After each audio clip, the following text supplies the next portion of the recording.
ये सरकार माहौल chapter number 13 returns under GST. I hope ये सारे लेक्चर्स आपको समझ में आ रहे हैं, मजा आ रहा है। और आपके जो लेक्चर के बाद जो कमेंट्स में देखता हूं, माहौल मजा आ जाता है मुझे सर, बूस्ट हो जाता हूं मैं अपने आप की एनर्जी को लेके। और सर आ रहा है chapter number 13 returns under GST. Sir दिल थाम के सुनिएगा, ये वो चैप्टर्स है जिनको नॉर्मली एग्जाम टाइम पे बच्चे इग्नोर करते हैं, टाइम नहीं मिल पाता है रिवीजन करने का। पर अगर ये रिवीजन लेक्चर्स आपने ढंग से देख लिए, सुन लिए, तो जबरदस्त माहौल हो जाएगा। Sir section number 37 returns. Sir सबसे पहली बात, section number 37 statement of outward supply GSTR 1। Sir monthly file करना पड़ेगा एवरी रजिस्टर्ड पर्सन को 10th of the next month तक। पर बच्चों 6 कैटेगरी ऑफ स्पेसिफाइड पर्सन को ये जीएसटीआर 1 सबमिट करने की जरूरत नहीं है। और हाँ, हम सेक्शन नंबर 39 में पढ़ने वाले मंथली जीएसटीआर 3B फाइल करना पड़ता है, जो रिटर्न अंडर जीएसटी होता है, वो भी इन 6 लोगों को सबमिट नहीं करना होता है। वो 6 लोग कौन कौन से हैं सर? स्पेशल लोग, सबसे पहला कंपोजिशन स्कीम वाला person, a person who is registered in composition scheme, उसको GSTR 4 सबमिट करना पड़ता है। इनपुट सर्विस डिस्ट्रीब्यूटर, उसको GSTR 6 सबमिट करना पड़ता है। TDS काटने के लिए जो पर्सन लायबल है गवर्नमेंट डिपार्टमेंट्स, उनको GSTR 7। Sir TCS electronic commerce operator के केस में उनके लिए GSTR 8 दे रखा है बेटा। NRTP sir and OIDAR service जो आउट ऑफ इंडिया से इंडिया में प्रोवाइड कर रहे हैं। क्लियर? ये 6 लोग ऐसे हैं जिनके लिए स्पेशल रिटर्न दे रखे हैं सर, ध्यान देना। और ऐसे केस में ये 6 लोगों को सर रेस्पेक्ट टू जिनके रिटर्न दे रखे वो फाइल करना है, इनको GSTR 1 और 3B फाइल नहीं करना है। NRTP के केस में GSTR 5 होता है, और OIDAR सर्विस जो आउट ऑफ इंडिया से इंडिया में प्रोवाइड कर उनके लिए GSTR 5A होता है। Okay sir, GSTR 1 monthly file करना है, 10th of the next month तक फाइल करना है। अच्छा सुनो बच्चा, एग्जाम्स के लिए आपको पता है 10th ऑफ द नेक्स्ट मंथ ही रिलेवेंट है। ऑल्दो आपको पता है कि जिनका टर्नओवर प्रीवियस ईयर में 1.5 करोड़ से कम था, या 1.5 करोड़ या उससे कम था, या करंट ईयर में 1.5 करोड़ या उससे कम है, उनको ऑप्शन दिया क्वार्टरली फाइल करना है। और सर टेम्परेरी सितंबर 30 तक, और जिनके एग्जाम्स अभी जुलाई 20 में, उनके लिए लिखा है बुक के अंदर क्या मार्च 20 तक उनके लिए रिटर्न फाइल करना है। ड्यू डेट शिफ्ट किया हुआ बेटा, जैसे 1.5 करोड़ से अबव है तो उनको 11 तारीख करी हुई बेटा। क्लियर? एंड सर अगर quarterly return file, quarterly GSTR 1 submit करना है, तो ऐसे केस में क्वार्टर खत्म होने के बाद नेक्स्ट मंथ का जो लास्ट डेट होता है वो ड्यू डेट होता है बेटा। पर हाँ, एग्जामिनेशन के लिए मैं वापस से बोल रहा हूं बेटा, एग्जाम्स के लिए जो रिटर्न्स फाइल करने की ड्यू डेट शिफ्ट होती है वो रिलेवेंट नहीं है। एग्जाम्स के लिए जो जनरल ड्यू डेट है वही आपको याद रखना है। तो GSTR 1 की ड्यू डेट क्या है? 10th of the next month, भले टर्नओवर कितना भी बच्चा हो।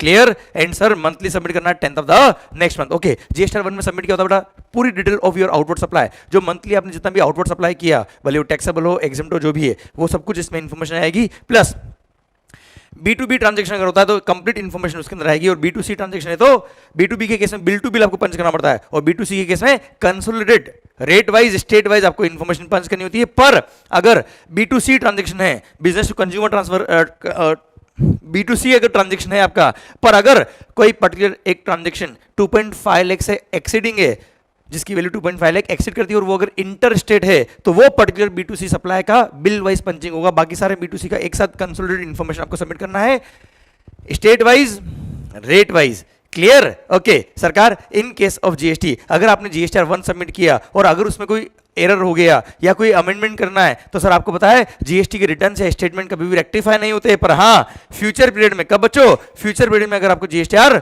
1 जो आप सबमिट करेंगे, जब आपको ये मिस्टेक या एरर पता पड़ गई, तो फ्यूचर पीरियड का GSTR 1 सबमिट करते वक्त आप अमेंडमेंट इन प्रायर पीरियड वाला अमेंडमेंट कर सकते हो बच्चों। और सर जैसे मान लो जनवरी मंथ में कोई एरर रह गया या कोई ट्रांजेक्शन पंच करना रह गया, तो नेक्स्ट मंथ फरवरी में या उसके बाद में आप उसको अमेंड कर सकते हो। जब उसका रेस्पेक्टिव मंथ का आप जब GSTR 1 सबमिट करेंगे, उसमें प्रायर पीरियड की अमेंडमेंट कर सकते हो। पर हाँ, ये अमेंडमेंट या रेक्टिफिकेशन जो कर सकते हो, कब तक कर सकते हो बच्चों?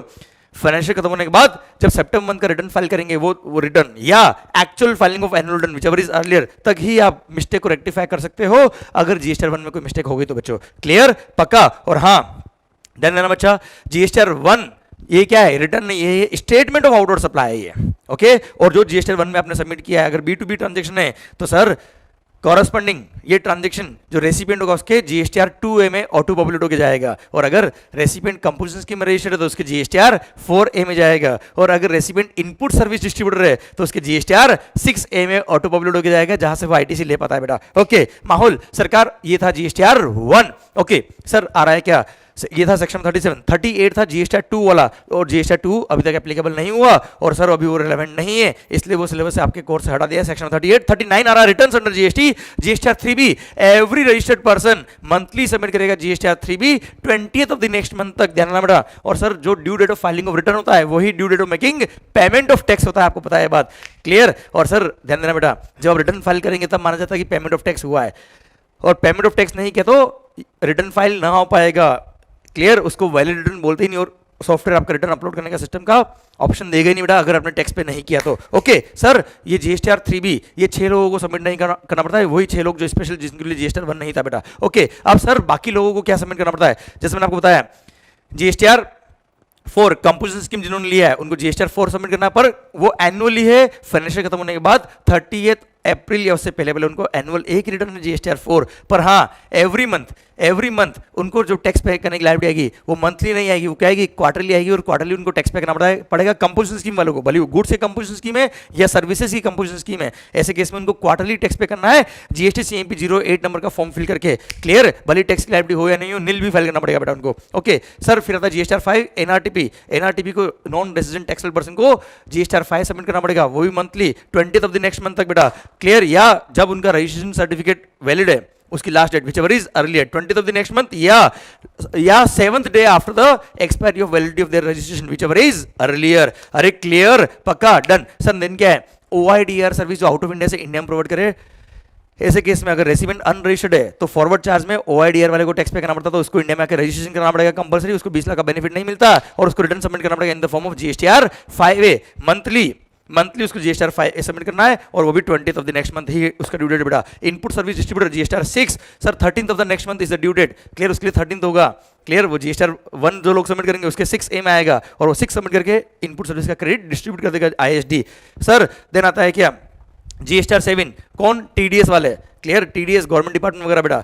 और हाँ, उनके लिए ध्यान रखना जीएसटीआर 7A के फॉर्म होता है क्या, TDS का चालान, जिनका TDS उन्होंने काटा उनको TDS सर्टिफिकेट, चालान नहीं सर्टिफिकेट, क्लियर। ओके, जीएसटीआर 8 होता है किसके लिए, TCS sir electronic commerce operator जिनको TCS कट करना होता है वो क्या करेंगे, TCS का स्टेटमेंट सबमिट करेंगे monthly in the form of GSTR 8, clear. GSTR 9 होता है किसके लिए बच्चों, एनुअल रिटर्न फाइल करना पड़ेगा एवरी रजिस्टर्ड पर्सन, कब तक, फाइनेंशियल खत्म होने के बाद 31 दिसंबर या उससे पहले बेटा। अच्छा ध्यान रखना, एनुअल रिटर्न की ड्यू डेट भी कई बार शिफ्ट हुई है, पर ड्यू डेट क्या शिफ्ट हुई उसको याद करने की जरूरत नहीं है एग्जाम्स में। मैं जो ये ड्यू डेट बता रहा हूँ अपनी बुक में जो चार्ट दे रखा पूरा ड्यू डेट ऑफ रिटर्न्स, वही आपको याद रखना है, जनरल डेट याद रखनी है, ड्यू डेट अगर शिफ्ट हुई तो याद करने की जरूरत नहीं है एग्जाम्स के लिए बेटा। ओके सर, ये ICAI से ऑफिशियली कंफर्म हुआ उसके बाद बता रहा हूँ मैं आपको बात। ओके सर, अब मेरा पॉइंट आपसे ये, annual return every registered person को फाइल करना पड़ेगा, पर सर कुछ लोगों को फाइल नहीं करना पड़ता है, कौन कौन, जैसे साहब कैजुअल टैक्सेबल पर्सन,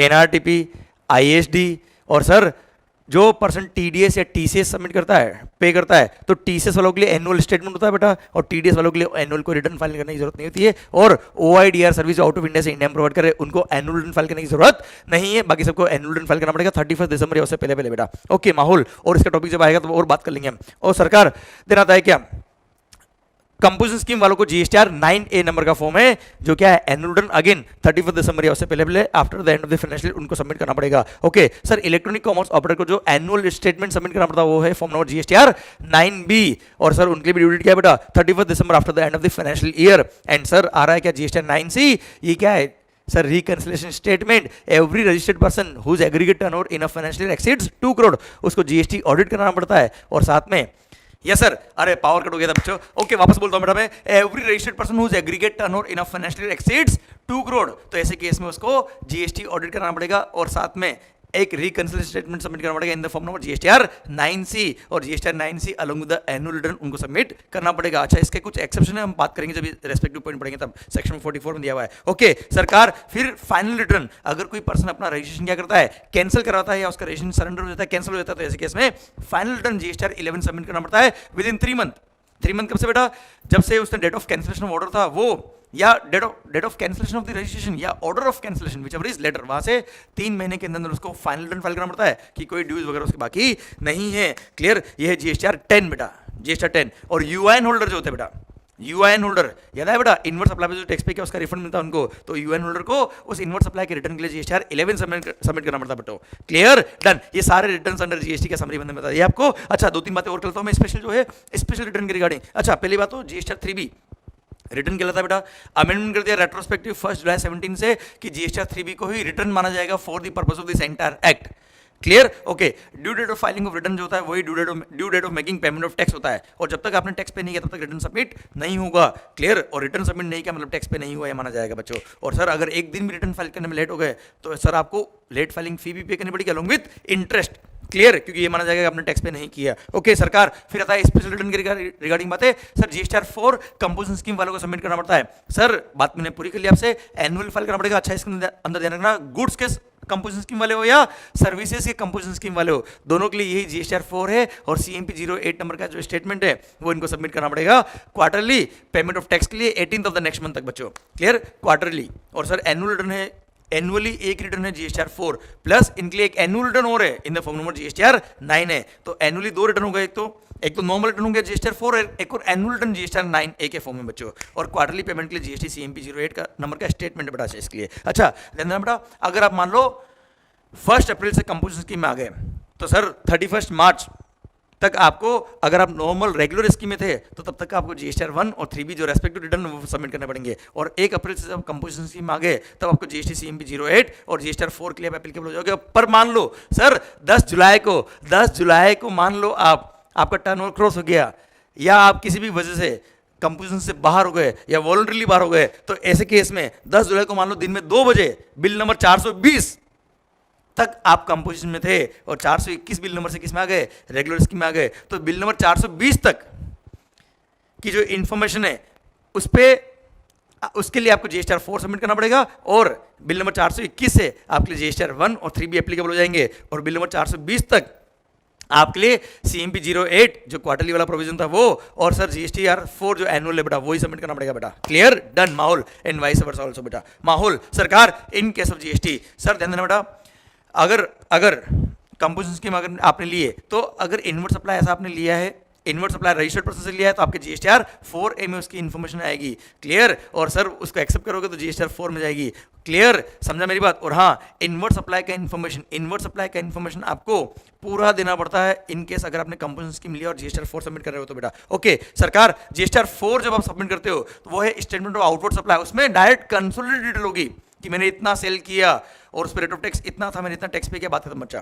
क्लियर, आपको सेल का बिल वाइज पंचिंग करने की जरूरत नहीं जीएसटीआर 4 में, क्योंकि स्मॉल डीलर्स होते बेटा सारे ये लोग, तभी तो उनके लिए सिंप्लीफाइड रिटर्न दिया है जीएसटीआर 4 और एक सिंपल सा CMP 08 नंबर का फॉर्म फिल करके टैक्स पे करना है। ओके सरकार, फिर बताते हैं क्या sir, NRTP registered non resident taxable person, इनको एनुअल रिटर्न फाइल करना पड़ेगा। सॉरी, इनको मंथली रिटर्न फाइल करना है 20th of the next month, या जब इनका रजिस्ट्रेशन सर्टिफिकेट की वैलिडिटी खत्म हो रही है।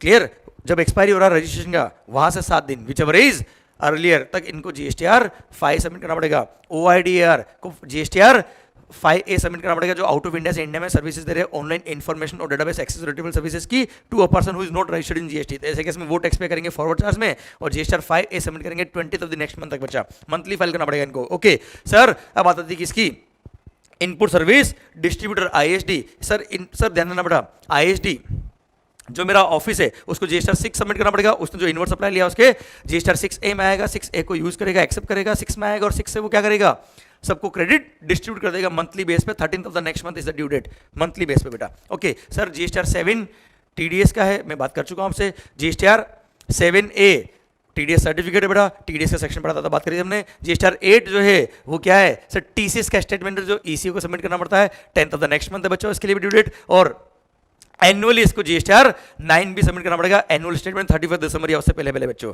क्लियर, किसको, ECO को। Okay clear. माहौल सरकार, in case of UIN holder बेटा, सर तो यूआईएन होल्डर आपको पता है फॉरेन एम्बेसीज, यूनाइटेड नेशंस या United nation privileges and immunities act में जो लोग कवर है बेटा। क्लियर सर, इंटरनेशनल ऑर्गेनाइजेशन जो इसमें कवर है बच्चों। तो ऐसे केस में इन्होंने क्या किया, इनवर्ट सप्लाई पे जो टैक्स पे किया उसका रिफंड मिलता है, उसके लिए रिफंड के लिए फॉर्म नंबर क्या है, जीएसटीआर 11 नंबर रिटर्न है और उसी के थ्रू उनको रिफंड मिलेगा बच्चों, जीएसटीआर 11। क्लियर, और इसका कोई ड्यू डेट नहीं दिया बेटा उनके लिए। ओके सरकार, अब ध्यान देना बच्चों। नाउ अब पॉइंट आता है क्या सर, एनुअल रिटर्न सुनना बच्चों। अच्छा एक और है फर्स्ट रिटर्न, उससे पहले आता है क्या फर्स्ट रिटर्न क्या होता है बच्चों। अगर मान लो आप 14 फेब को लायबल टू रजिस्टर थे, कब लायबल थे बेटा, लायबल थे बेटा 14 फेब को लायबल टू रजिस्टर थे, और आपने 4 मार्च को रजिस्ट्रेशन के लिए अप्लाई किया, 7 मार्च को रजिस्ट्रेशन सर्टिफिकेट मिल गया, तो सर 14 फेब से लेकर 7 मार्च तक जो आपकी लायबिलिटी थी उसके लिए आपको क्या करना पड़ेगा sir, revise first return file करना पड़ेगा। आपका जो फर्स्ट रिटर्न होगा उसमें वो सारी इन्फॉर्मेशन जाएगी जब आप रजिस्टर्ड नहीं थे तब के बेटा, क्योंकि आप लायबल टू रजिस्टर तो 14 फेब से थे बेटा। ओके सर अब आ रही है क्या एनुअल रिटर्न। अब अगर एनुअल रिटर्न की बात करें, एवरी रजिस्टर्ड पर्सन उसको एनुअल रिटर्न फाइल करना पड़ेगा 31 दिसंबर या उससे पहले फाइनेंशियल खत्म होने के बाद। Okay sir form number GSTR 9 है, कंपोजिशन स्कीम के लिए जीएसटीआर 9A दे रखा है, क्लियर। और हाँ फाइनेंशियल ईयर 17-18 और 18-19 के लिए बोला था क्या, जिनका एग्रीगेट टर्नओवर 2 करोड़ क्रॉस होगा उनके लिए कंपलसरी एनुअल रिटर्न फाइल करना, और बाकी के लिए ऑप्शनल है कंपोजिशन स्कीम आपको फॉलो करना, सॉरी जिनका भी एग्रीगेट टर्नओवर 2 करोड़ क्रॉस नहीं कर रहा है उनके लिए ऑप्शन दे दिया 17-18 और 18-19 के लिए कि आप चाहे तो एनुअल रिटर्न फाइल करें, आप चाहे तो एनुअल रिटर्न फाइल ना करें। पर हाँ अगर due date of filing of annual return चला गया तो उसके बाद हम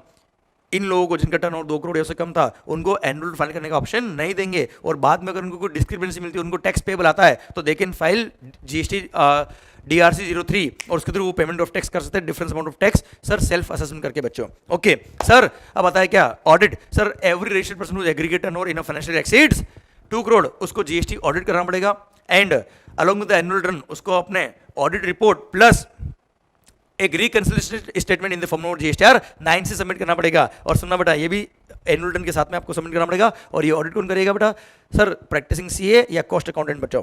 ओके सर पर 5 कैटेगरी पर कुछ लोगों को मना कर दिया कि साहब आपको जीएसटी ऑडिट करने की जरूरत नहीं है। कौन कौन है, सबसे पहली बात फाइनेंशियल 18-19 के लिए जिनका एग्रीगेट टर्नओवर 5 करोड़ क्रॉस करेगा उन्हीं को जीएसटी ऑडिट करना, बाकी के लिए जीएसटी ऑडिट का कंपल्सन हटा दिया बेटा, बाकी 2 करोड़ क्रॉस होते ही करना पड़ता है बेटा। ओके पर 18-19 फाइनेंशियल के लिए 5 करोड़। अच्छा ये पॉइंट ऐड हुआ है केवल नवंबर 20 के लिए एप्लीकेबल बेटा, ये वाला पॉइंट जुलाई 20 जिनके एग्जाम है इसमें 5 करोड़ वाला पॉइंट नहीं है। ओके सर एक और बात बच्चों, अब किन लोगों को ऑडिट नहीं करानी है। First sir government department, central government, state government, union territory या लोकल अथॉरिटी सर जिसके books of accounts controller and auditor general audit करता है, क्लियर। या लोकल अथॉरिटी के अकाउंट्स जब ऑडिट होते हैं गवर्नमेंट के थ्रू तो ऐसे केस में उनका ऑलरेडी ऑडिट हो रहा है, उनका जीएसटी ऑडिट करने की जरूरत नहीं है, कोई रिकंसिलिएशन स्टेटमेंट सबमिट करने की जरूरत नहीं है। सेकंड OIDAR सर्विस जो आउट ऑफ इंडिया से इंडिया में प्रोवाइड कर रहे हैं, आउट ऑफ इंडिया की वेबसाइट है, इंडिया में अनरजिस्टर्ड पर्सन को प्रोवाइड करते हैं, ऐसे केस में सर उनको भी क्या करना पड़ेगा, जीएसटी ऑडिट नहीं कराना पड़ेगा, उनको ना एनुअल रिटर्न फाइल करना, नहीं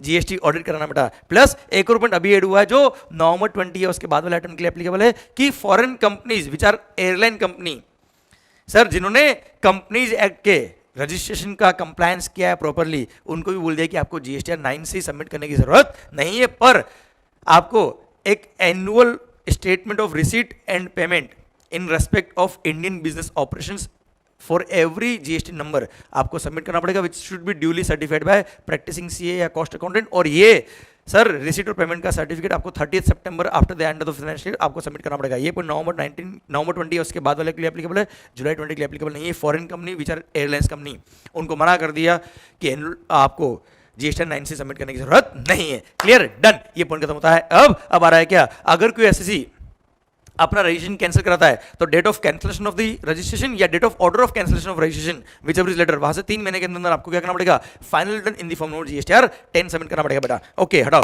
सर अब आता है लेट फी। सर अगर कोई पर्सन रिटर्न फाइल करने में लेट हो गया तो सर ऐसे केस में उसको 100 रुपये per day is the penalty after the due date, clear. Due date के बाद 100 रुपये per day is the penalty subject to maximum rupees 5000। Okay बच्चों ध्यान रखना, 100 रुपये per day subject to maximum rupees 5000 per statement या पर रिटर्न है, ये पर डे, वो भी सीजीएसटी का पेनल्टी है। और एग्जाम्स के लिए आपको सीजीएसटी का पेनल्टी ही लिखना है, एसजीएसटी का पेनल्टी नहीं लिखना है। पर हाँ सर सिंस जीएसटी कंप्लायंस करना बड़ा टफ हो रहा था लोगों के लिए, इसलिए पेनल्टी को थोड़ा कम कर दिया है और बोल दिया क्या, चिंता ना करें, अगर आपका नील रिटर्न था तो 10 रुपये पर डे, 10 रुपये पर डे सीजीएसटी का subject to maximum rupees 5000 is the penalty per day per return per statement. Okay sir पर अगर नील रिटर्न नहीं था तो ऐसे केस में 25 रुपये पर डे पर रिटर्न पर पर्सन बेटा, हाँ है ना, पर एसेस obviously sir subject maximum rupees 5000। और हाँ अगर आप एनुअल रिटर्न फाइल करने में लेट होते हो तो ऐसे केस में अगेन 100 रुपये per day subject maximum 0.25% of the turnover in the state is the penalty का अमाउंट, मैक्सिमम इतना है 0.25% बेटा, क्लियर डन। ये हो गया क्या, लेट फाइलिंग फी कितना होता है बच्चों। ओके अब आता है मेरे ख्याल से टॉपिक कौन सा आपका क्या बचा है बच्चों, सर ओके, जीएसटी प्रैक्टिशनर बेटा, जीएसटी प्रैक्टिशनर क्या होता है बेटा? सर कॉमन पोर्टल पर जाके आप अपना अलग से रजिस्ट्रेशन करा सकते हो जीएसटी प्रैक्टिशनर। अच्छा, इसके लिए कुछ क्वालिफिकेशन दे रखी है, अगर आपने ग्रेजुएशन कर रखा है तो भी आप एलिजिबल हो बेटा। अच्छा सुनना, इंडियन पर्सन होना चाहिए बेटा, क्लियर। फिर सिटीजन ऑफ इंडिया होना चाहिए, पर्सन ऑफ साउंड माइंड होना चाहिए, इंसॉल्वेंट नहीं होना चाहिए, and should not be declared as, should not be convicted by any competent court बेटा। ओके सर, वो जीएसटी प्रैक्टिशनर से रजिस्ट्रेशन करा सकते हैं अपना। अच्छा, जीएसटी प्रैक्टिशनर ने अगर अपना रजिस्ट्रेशन करा दिया एज ए जीएसटी प्रैक्टिशनर किसी पर्सन ने, तो ऐसे केस में अगर वो किसी एसएससी का रिटर्न फाइल करता है तो ध्यान रखना बेटा, एसएससी उसको ऑथराइज करेगा और जीएसटी प्रैक्टिशनर अपने लॉगिन आईडी से लॉगिन करके एसएससी का रिटर्न सबमिट कर सकता है, या जो भी उसने काम के लिए उसको ऑथराइज किया है वो सब काम वो कर सकता है। जैसे जीएसटी R1 सबमिट कर सकता है, रिटर्न सबमिट कर सकता है, जॉब वर्क वाला जो जीएसटी RTC 04 नंबर का फॉर्म होता है वो स्टेटमेंट होता है वो फिल कर सकता है बच्चों, क्लियर। ईवी बिल इशू कर सकता है, रिफंड क्लेम कर सकता है, रजिस्ट्रेशन अमेंड कर सकता है, रजिस्ट्रेशन कैंसिल कर सकता है बेटा, कंपोजिशन स्कीम के लिए ऑप्ट कर सकता है, उसे बाहर निकल सकता है, ये सब काम वो कर सकता है अगर उसने ऑथराइज किया है एसएससी ने तो, क्लियर डन। अब सुनना बच्चों ध्यान से, अगर जीएसटी प्रैक्टिशनर के थ्रू आपने रिटर्न वगैरह फाइल किया तो ऐसे केस में ध्यान रखना बच्चों, जीएसटी प्रैक्टिशनर लायबल नहीं है, ये माना जाएगा रिटर्न तो एसएससी ने सबमिट किया है, लायबिलिटी एसएससी की रहेगी, पर हाँ जीएसटी प्रैक्टिशनर को बोल दिया कि you should comply with due diligence. अगर आपने मामला गड़बड़ किया तो ऐसे केस में आपका रजिस्ट्रेशन भी हम कैंसिल कर सकते हैं, आप पे पेनल्टी भी लगा सकते हैं बच्चों। ओके सर, फिर नेक्स्ट टॉपिक आता है आपका क्या, इंफॉर्मेशन रिटर्न। सर सेक्शन 150 सुनना बच्चों ध्यान से, कुछ खास बात नहीं है। Information return sir CBSE department को पावर दिया कि वो किसी भी पर्सन से या किसी भी अदर डिपार्टमेंट से किसी भी एसएससी के रिगार्डिंग या कोई भी information in prescribed format including electronic format उस रेस्पेक्टिव डिपार्टमेंट से मांग सकता है। सर जैसे सर जीएसटी डिपार्टमेंट चाहे तो इनकम टैक्स डिपार्टमेंट से पूरा टीडीएस का डेटा मंगा सकता है, और टीडीएस का डेटा मंगा के क्या कर लेगा, रिवर्स कैलकुलेशन करके देख लेगा कि किस चीज का कमीशन 20 लाख क्रॉस हो रहा है और उन लोगों ने रजिस्ट्रेशन कराया है कि नहीं कराया है, सबको एक साथ डेटा को एक साथ वो क्या कर देगा सर कैलकुलेशन करके देख लेगा कितने लोगों ने रजिस्ट्रेशन कराया कितने लोगों ने नहीं कराया, और इस तरह से वो टैक्स चोरी पकड़ सकता है या कोई भी उसको एक्शन ले सकते हैं बच्चा। ओके, ये एक एग्जांपल दिया मैंने आपको। तो सीबीएसई डिपार्टमेंट को पावर दे दिया कि वो किसी भी अदर डिपार्टमेंट से या किसी भी पर्सन से कोई भी information in the prescribed format including electronic format, जैसे एक्सेल शीट मांग ली इन द प्रिस्क्राइब्ड फॉर्मेट, वो मांग सकते हैं और उस रेस्पेक्टिव डिपार्टमेंट को इन्फॉर्मेशन देनी पड़ेगी। अब उसने इन्फॉर्मेशन दी पर वो डिफेक्टिव इन्फॉर्मेशन थी तो वो इन्फॉर्मेशन वापस से सीबीएसई डिपार्टमेंट को रिटर्न करेगा और बोलेगा डिफेक्ट को रेक्टिफाई करके नेक्स्ट 30 डेज में रिटर्न आपका इन्फॉर्मेशन सबमिट करिए, और अगर उस 30 दिन में उसने इन्फॉर्मेशन सबमिट नहीं किया तो उसको एक फाइनल रिमाइंडर हो जाएगा कि भाई हमको इन्फॉर्मेशन दे दो, और सर या तो उसने इन्फॉर्मेशन दी ही नहीं या 30 डेज में रेक्टिफाई नहीं करी तो एक फाइनल नोटिस जाएगा कि नेक्स्ट 90 डेज में हमको इन्फॉर्मेशन दे देना, क्लियर। अगर नहीं दिया, देखो डिफेक्ट अगर उसने रेक्टिफाई 30 दिन में नहीं किया तो मान लेंगे उसने इन्फॉर्मेशन दी ही नहीं बेटा। अब इन्फॉर्मेशन दी ही नहीं या ओरिजिनली दी थी उसको रेक्टिफाई नहीं किया, क्लियर, तो मान लिया उसने इन्फॉर्मेशन दी ही नहीं, फिर फाइनली एक नोटिस इशू होगा कि 90 डेज के अंदर इन्फॉर्मेशन दे देना। अब उस 90 दिन में भी अगर आपने इन्फॉर्मेशन नहीं दिया तो सीबीएसई डिपार्टमेंट को पावर है कि सेक्शन 123 के थ्रू वो उस अदर डिपार्टमेंट पे पेनल्टी लगा सकता है, फाइन लगा सकता है, कितना ₹100 per day subject to maximum ₹5,000, clear. ये पेनल्टी लग जाएगा उस अदर डिपार्टमेंट पे या अदर पर्सन पे अगर ये इन्फॉर्मेशन नहीं दी थी बेटा, क्लियर। देन है section 151 power to collect statistics. Sir commissioner को पावर दिया कि वो कोई भी डेटा इवेल्युएशन करने के लिए या कुछ भी कैलकुलेशन करने के लिए या सर एनालिसिस करने के लिए सर डेटा का सर स्टेट्स मंगा सकता है, कैलकुलेशन मंगा सकता है, और उस रेस्पेक्टिव डिपार्टमेंट रेस्पेक्टिव पर्सन को इन्फॉर्मेशन स्टैटिस्टिक्स देनी पड़ेगी, और अगर नहीं दी तो सर ऐसे केस में फाइन है कितना, 10,000 रुपए वन टाइम फाइन, और अगर कंटिन्यूइंग ऑफेंस है तो ऐसे केस में again ₹100 per day subject to maximum ₹25,000 is the penalty का अमाउंट, फाइन का अमाउंट इन केस अगर आपने सर स्टैटिस्टिक्स नहीं दी टाइमली तो बेटा। ओके, देन आता है क्या last point section 152 bar to disclose information. Sir since GST के रिटर्न जो आप सबमिट कर रहे हो, जीएसटी R1 सबमिट कर रहे हो, सर जो भी इन्फॉर्मेशन आप डिपार्टमेंट सबमिट करो वो बहुत सेंसिटिव इन्फॉर्मेशन है, वो सेंसिटिव इन्फॉर्मेशन अगर डिस्क्लोज कर दी डिपार्टमेंट के किसी भी ऑफिसर ने अपने कॉम्पिटिटर के साथ, बिजनेस की बैंड बजाएगी बेटा आपने, इसलिए ये सेक्शन डाल के बोल दिया क्या कोई भी ऑफिसर कोई भी इन्फॉर्मेशन या कोई भी जो ये हमने इन्फॉर्मेशन रिटर्न के जो सेक्शन पढ़ा या ये जो स्टैटिस्टिक्स हमने मंगाई है डिपार्टमेंट जो मंगाई है एसएससी से या किसी भी पर्सन से, ये कभी भी डिस्क्लोज नहीं कर सकता, clear, unless if it is required by the act. Act की वजह से रिक्वायर्ड तो बात अलग होगी, पर अगर उसने अपने किसी भी ऑफिसर ने अपने पर्सनल बेनिफिट के लिए without the authority of the law अगर ये इन्फॉर्मेशन डिस्क्लोज कर दी तो सेक्शन 133 का पावर है डिपार्टमेंट पास कि उस ऑफिसर पे पेनल्टी लग जाएगी, और पेनल्टी कितना होगा पता है, 25,000 रुपए का फाइन है बेटा उस पे, कितना अप टू ₹25,000 CGST का, और 6 महीने तक की जेल भी हो सकती है या दोनों भी हो सकते हैं, 6 महीने तक की जेल या एंड 25,000 का फाइन दोनों भी हो सकता है बेटा। पर हाँ कमिश्नर का सेंक्शन रिक्वायर्ड होगा सर अगर किसी भी एसएससी को, गवर्नमेंट सर्वेंट को प्रोसिक्यूशन करना होता तो बेटा। क्लियर? इसी के साथ एंड सर एक और बात है बेटा इसमें, अगर गवर्नमेंट सर्वेंट है, तो गवर्नमेंट का प्रायर सेंक्शन चाहिए किसी भी ऑफिसर को जेल भेजने के लिए, और गवर्नमेंट सर्वेंट नहीं है, कोई और पर्सन है, तो कमिश्नर का प्रायर परमिशन चाहिए किसी भी पर्सन को जेल भेजने के लिए। इसी के साथ पूरा चैप्टर नंबर 13 भारत माता की जय, रिटर्न्स अंडर जीएसटी, शायद ये प्रोसीजर चैप्टर भी इन लेक्चर्स की वजह से आपके अच्छे से कवर हो जाएंगे। आई होप आपको ये लेक्चर समझ में आ रहे हैं, आप ध्यान से सुन रहे हो और आपको हेल्प करेंगे एग्जाम्स टाइम में। Thank you so much, all the very best, अच्छे से पढ़िए, love you, take care, thank you sir, thank you so much.